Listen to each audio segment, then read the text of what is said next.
সুন্দর নয়, কণ্ঠের আওয়াজটা বেশি উচ্চ নয়। এর বিলাল সাহাবায়ে কেরামের পরামর্শ হলো উচ্চ কণ্ঠওয়ালা সুন্দর কণ্ঠওয়ালা মুয়াজ্জিন নিয়োগ দেওয়ার জন্য। ও বিলাল, সকলের পরামর্শ অনুযায়ী আগামীকাল থেকে মসজিদে নববীতে তুমি আজান দিবা না। হযরতে বিলাল আল্লাহর পয়গম্বরের কথার সম্মতি জ্ঞাপন করে ঘরের মধ্যে চলে গেলেন। রাতের অন্ধকারে যোগাযোগ লাগায় দিলেন মালিকের কাছে, আরশের মালিকের সাথে যোগাযোগ করলেন। ও মালিক, কি এমন অপরাধ করলাম রে? মালিক আল্লাহ, আমারে তো তুমি কিছুই দেও নাই, চেহারাটার কোনো ডাইস নাই, দেখলে আমাকে বন্য পানির মতো মনে হয়, দেখতে অনেক নিকৃষ্ট। ও প্রভু, আমার তো কোনো অর্থ সম্পদ নাই, চেহারা নাই, অর্থ সম্পদ নাই, ক্ষমতা নাই, এমনকি বংশের পরিচয় নাই, আমি তো গোলামের ঘরের গোলাম। এর মালিক, দয়া করে তুমি আমাকে ঈমান নামক মহা সম্পদ দান করলা। শুধু মহা সম্পদ দেও নাই, ঈমান দেওয়ার পর তোমার পয়গম্বরের মাধ্যমে আমাকে মসজিদে নববীর মুয়াজ্জিনের দায়িত্ব দিলা। ও মালিক, তোমার পয়গম্বর বলেছে হাসর ময়দানে মুয়াজ্জিনের গলাটা অনেক উঁচু থাকবে। মুয়াজ্জিনরা আযানের মাধ্যমে মানুষদেরকে নামাজের দিকে ডাকে। হাসর ময়দানে আল্লাহ রাব্বুল আলামিন মুয়াজ্জিনদের গলাটা বড় করে দিবেন। তাদেরকে দেখে সব মানুষরা বুঝবে, দেখো দুনিয়ার জমিনে আল্লাহর কথা বলে বলে এই মানুষগুলো মানুষদেরকে আল্লাহ তাআলার দিকে ডেকেছে, এদের কত সম্মান, এদের কত সম্মান। এর মালিক, আমার তো কিছুই নাই, ভাবলাম মুয়াজ্জিনি করে জীবনটা কাটায় দেব, মসজিদে নববীর মধ্যে আজান দিব, যে আজান শুনে তোমার পয়গম্বর নামাজ পড়তে আসবে, তোমার বান্দা বান্দিরা নামাজ পড়তে আসবে। ও প্রভু, আমার সেই দায়িত্বটাও তুমি কেড়ে নিলা। ও মালিক, দুনিয়ার জমিনে কে তুমি আমাকে কিছুই দিবা না। রাতের গভীর তাহাজ্জুদের মধ্যে কান্নাকাটি করে করে আল্লাহর পয়গম্বরের কথা, রাতের গভীরে কান্নাকাটি করে করে হযরতে বিলাল রাদিয়াল্লাহু তাআলা আনহু আল্লাহ তাআলার কাছে বললেন, আল্লাহ, তোমার বন্ধু তো আমাকে বলেছে আমি যেন আগামীকাল থেকে মসজিদে নববীতে আজান না দেই। কানতে কানতে হযরতে বিলালের রাত পার হয়ে গেছে।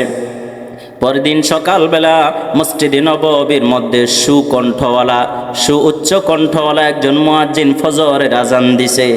দীর্ঘ সময় চলে গেছে, সুবহে সাদিকের কোনো পরিবর্তন নাই। দীর্ঘ সময় চলে যাওয়ার পর হযরত জিবরাইল আলাইহিস সালাম আসলেন।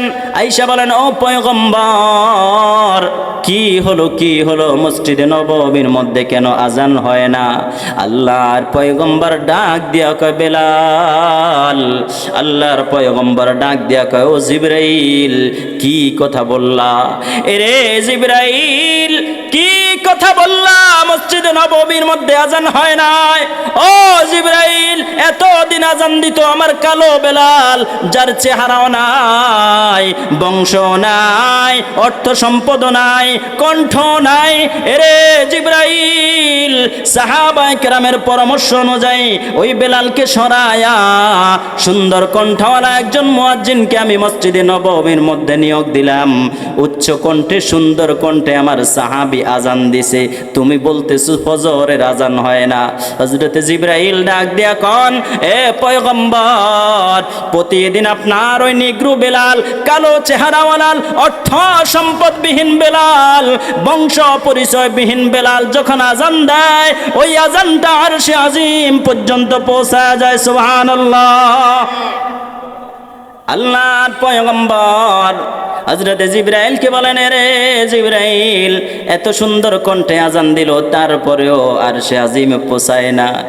জিবরাইল আলাইহিস সালাম ডাক দিয়া কোন, আল্লাহর পয়গম্বর, আমার মনে হয় যতক্ষণ পর্যন্ত হযরতে বিলাল আজান না দিবে সুবহে সাদিক হবে না। সুবহানাল্লাহ। আমার ভাইরা, আমার বন্ধুরা, হেদায়েত এত দামি জিনিস, যে হেদায়েত পাইতে হলে বংশমর্যাদা লাগে না, অর্থ সম্পদ লাগে না, চেহারা লাগে না, ক্ষমতা লাগে না। আল্লাহ তাআলা এই পৃথিবীতে অসংখ্য গণিত মানুষকে হেদায়েত দিয়ে জান্নাতের সার্টিফিকেট দেয়া দিয়েছেন। কত মানুষ জান্নাতের সার্টিফিকেট পেয়ে গেছেন। এরে ভাই ও বন্ধু, এই ওয়াজ মাহফিল দেওয়া হয় তোমাদের হেদায়েতের জন্য। শয়তান ধোঁকা দিবে, বারবার জাহান্নামের দিকে নেওয়ার চেষ্টা করবে। শয়তান ডানে বামে সামনে পিছনে সব জায়গা থেকে ধোঁকা দিবে। তারপরেও তোমাদেরকে জাহান্নামের পথ থেকে ফেরানোর জন্য, জান্নাতের পথে চলানোর জন্য যুগে যুগে উলামায়ে কেরাম তোমাদেরকে কোরআনের কথা বলে, হাদিসের কথা বলে বলে ডাক দেয়। ভাই তুমি তো শুনো না, তুমি তো জাহান্নামের পথে চলতেছ। ও বন্ধু, দুনিয়ায় কয়দিন থাকবা, কয়দিন আছে তোমার হায়াত। সমাজের মধ্যে এরকম অসংখ্য ঘটনা শোনা যায়। রাতের বেলা খাওয়া দাওয়া করে গল্প গুজব করে দরজা লাগায়া ঘুমাইছে, সকাল বেলায় 10 জনে ডাইকেও দরজার খুলতে পারে না। কি বলেন, আছে না নাই? তোমার আমার অবস্থাটা যদি এমন হয়ে যায়, তুমি আমি গুনার মধ্যে সময় কাটাইতেছি, তোমার আমার কাছে গুনাহ অবস্থায় যদি আজরাইল এসে হাজির হয়ে যায়, কি নিয়ে দাঁড়াইবা? মালিকের কাছে কি জবাব দিবা? মালিক যদি ডাক দেয়, এ বান্দা তোমার যা প্রয়োজন সব আমি আল্লাহ দিলাম রে। রে বান্দা, ও বান্দি, তোমার যেখানে যা প্রয়োজন সব ব্যবস্থা আমি করলাম, তারপরেও কেন আমার ইবাদত করো না? কেন আমি মালিককে ডাকো না? কেন আমি মালিকের ডাকে সাড়া দাও না? ও বন্ধু, ও পালং ইউনিয়নের ভাইরা, ও শরীয়তপুরের বন্ধুরা, কোন দিকে রওনা দিছ? কবর দেশে কিন্তু তোমাকে আমাকে সবাইকে যাইতে হবে। এরে ভাই, মৃত্যু থেকে কেউ পলায়ন করতে পারে নাই, তুমি আমিও পারবো না। আল্লাহ রাব্বুল আলামিন কুরআনুল কারীমের মধ্যে বলেন, আইনামা তাকুনু ইউদরিকুমুল মাউতু ওয়ালাউ কুনতুম ফি বুরুজিম মুশাইয়াদা। এ পৃথিবীর মানব জাতিরা, এ পৃথিবীর জিন জাতিরা, আইনামা তাকুনু ইউদরিকুমুল মাউতু। এ মানুষেরা শোনো, কোথায় পলায়ন করবা? মৃত্যু তোমাকে পাকড়াও করবে। ওয়ালাউ কুনতুম ফি বুরুজিম মুশাইয়াদা, যদি মৃত্যু থেকে পালানোর জন্য পৃথিবীর সব লোহাগুলোকে একত্র করে শক্তিশালী লোহার বাক্স বানাও, খোদার কসম, খোদার কসম, আজরাইল ওই লোহার বাক্সর মধ্যে হাজির হয়ে যাবে। ঠিক কিনা আমার ভাইরা, আমার বন্ধুরা? আজরাইল প্রতিদিন আমাদের পিছনে ঘুরঘুর করে, কখন কার সামনে যেন আজরাইল এসে দাঁড়ায় যায়, কার নামটা কখন মসজিদের মাইকের মধ্যে ঘোষণা হয়ে যায়, কার জন্য মসজিদের পালকিটা কখন চলে আসে কেউ জানি না, কার জন্য যেন বাঁশবাগানের বাসটা রেডি হয়ে রয়েছে, কার জন্য দোকানের মধ্যে কাপড়ের কাপড় রেডি হয়ে রয়েছে, কার জন্য যেন কবরের জায়গাটা নির্ধারণ হয়ে রয়েছে, কখন জানি ওই মসজিদের মাইকের মধ্যে ঘোষণা হয়, আব্দুল করিমের ছেলে আব্দুর রহিম আর নাই। এরে ভাই, এই দুনিয়ায় কেউ থাকতে পারে নাই, তুমি আমিও থাকতে পারবো না। দুনিয়ার জমিনে কত অর্থ সম্পদওয়ালা ছিল, কত ক্ষমতাশালী মানুষেরা ছিল রে, কত সুন্দর চেহারাওয়ালা মানুষ ছিল, সব দুনিয়া থেকে চলে গেছে। একটু চিন্তা করে দেখো, আজ থেকে 200 বছর আগে যারা এই এলাকার মধ্যে বসবাস করছে, এদের কারো নাম কিন্তু আমরা জানি না। আগামী 200 বছর পর তোমার আমার নামটাও এলাকা থেকে মুছে যাবে রে। এ জমিন ঠিক থাকবে, অর্থ সম্পদ ঠিক থাকবে, দুনিয়াটা ঠিক থাকবে, কিন্তু তুমি আমি দুনিয়ার জমিনে থাকতে পারবো না। দুনিয়ার জমিন থেকে তোমাকে আমাকে বিদায় নিয়ে যাইতে হবে। কি নিয়ে যাইবা? মালিকের কাছে। কি নিয়ে মালিকের কাছে যাইবা? ওই অন্ধকার কবরে তোমাকে আমাকে ঢুকতে হবে। ওই কবরের মধ্যে কি নিয়ে যাইবা? কি নিয়ে মালিকের কাছে হিসাব দিবা? কি আমল গোছাইলা? আল্লাহ রাব্বুল আলামিন তোমার আমার জীবনের হিসাব নেবেন রে। তোমার আমার জীবনের হিসাবটা আল্লাহ কিন্তু সঠিকভাবে নেবেন, এক বিন্দু ছাড় দেওয়া হবে না, এমনভাবে তোমার আমার হিসাব নেওয়া হবে। তুমি আমি তোমার আমার হিসাবটা কিন্তু দেখব, আমরা সবাই আমাদের হিসাবটা আল্লাহ তাআলার কাছে দেখব। আল্লাহ তাআলা হাসরের ময়দানে আমাদের জীবনটা আমরা কি করলাম, কোথায় কোন সময়টা ব্যয় করলাম, কত মিনিট ফেসবুকে সময় দিলাম, কত মিনিট ইউটিউবে সময় দিলাম, কত মিনিট টিকটকে সময় দিলাম, আর কত মিনিট ইন্ডিয়ান চ্যানেল দেখে দেখে, ইন্ডিয়ান নাটক কৌতুক দেখে, হিন্দি ছবি দেখে, খারাপ ছবি দেখে কত মিনিট সময় নষ্ট করলাম। প্রত্যেকটা মুহূর্তের হিসাব মালিক কিন্তু আমাদের থেকে নেবেন। ও ভাই, ও বন্ধু, হযরত ওমর বলেন, হাসিবু ক্বাবলা আন তুহাসাবু, তোমার হিসাব নেওয়ার আগে তুমি নিজে নিজে একটু হিসাব মিলাও, জীবনটা কোন পথে ব্যয় করলাম, কেমনে আমার সময় চলে গেছে, কেমনে আমি জীবনটা অতিক্রম করছি। মালিক যদি আমারে ধরে তাইলে কি জবাব দিব? এই হিসাবটা যদি করে মরো, দেখবা তুমি আল্লাহ তাআলার কাছে জান্নাতের সার্টিফিকেট পাইয়া জান্নাতে যাইতে পারবা। সুবহানাল্লাহ। আর যদি হিসাব না মিলাও, যদি মনে করো দুনিয়াটা মস্ত বড়, খাও দাও ফুর্তি করো, নাউজুবিল্লাহ, আছে না নাই একদল মানুষ কয় দুনিয়াটা মস্ত বড়, খাও দাও ফুর্তি করো। আল্লাহ বলেন না না না, দুনিয়া মস্ত বড় নয়, দুনিয়া হচ্ছে একটা মরা মাছের ময়লার মধ্যে যে মাছি থাকে, ওই মরা মাছের ডানার চাইতে অনেক নিকৃষ্ট। নাউজুবিল্লাহ। ও বন্ধু, ও শরীয়তপুরের ভাইরা, আল্লাহ তাআলার কাছে দাঁড়ানোর আগে তোমার আমার হিসাবটা একটু করা দরকার। যুগে যুগে কত নাফরমানকে মালিক ক্ষমা করে দিলেন, কত অপরাধীকে আল্লাহ তাআলা ক্ষমা করে দিলেন। সব অপরাধী মাপ চাওয়ার সাথে সাথে মালিক আল্লাহ তাদের সবাইকে মাফ করে দিয়েছেন। সুবহানাল্লাহ। বলেন তো সেই আল্লাহ এখনো আছে না নাই? সেই আল্লাহ এখনো আছে যে আল্লাহ যুগে যুগে হাজারো অপরাধীদেরকে মাফ করেছেন। শুধুমাত্র চাওয়ার বেশ কম, বলার বেশ কম। যদি চাইতে পারি যত অপরাধ হোক না কেন, আল্লাহ তাআলা মাফ করতে রাজি আছেন না নাই? অবশ্যই আল্লাহ মাফ করবেন।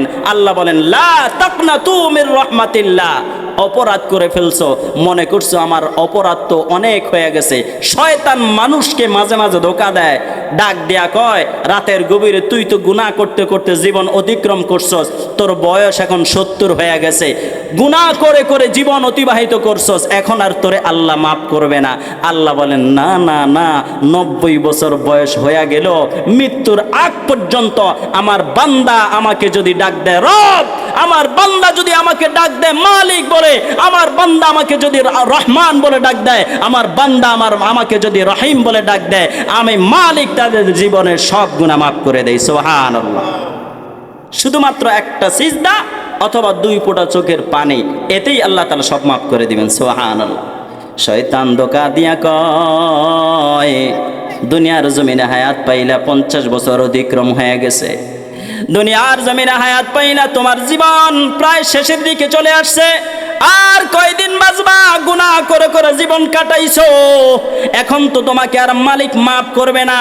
সুতরাং দুনিয়ায় যেই কয়দিন আছো, ওই কয়দিন আনন্দ ফুর্তি করে করে সময় কাটায় দাও, পরে যা হওয়ার হবে। আছে না নাই? একদল মানুষ আছে গুনাহ করতে থাকে, কেউ বাধা দিলে, কেউ নিষেধ করলে বলে এখন যা করার করে নেই, পরে যা হওয়ার হবে। এ বন্ধু, আবার কিছু কিছু মানুষ আছে নামাজ পড়ে না, রোজা রাখে না, হজ করে না, যাকাত দেয় না, পর্দা করে না, হালাল খায় না, সুদ খায়, ঘুষ খায়, চুরি করে, জিনা করে, ব্যভিচার করে, মদ খায়। আছে না নাই?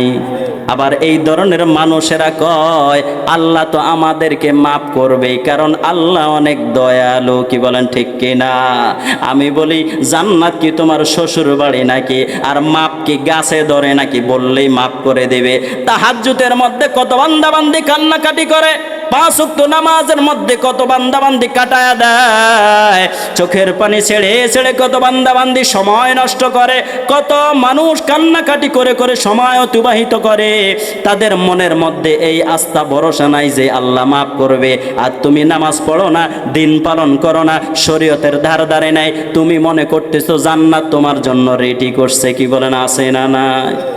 এ কপাল পোড়া মুসলমান, ইবাদতের ধারে কাছেও নাই,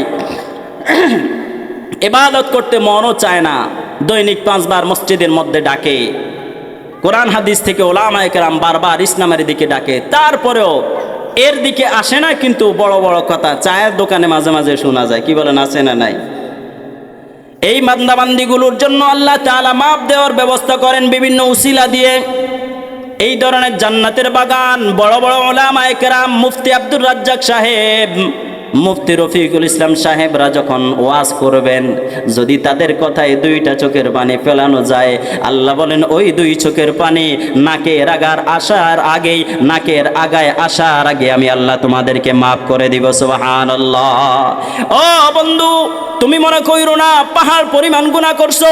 আল্লাহ বলেন বান্দারে, ও আমার বান্দি, তোমার গুনাহ যদি পাহাড় পরিমাণ হয়, শোনো শোনো, আমি আল্লাহর রহমত কিন্তু সমুদ্রের মতো। সুবহানাল্লাহ।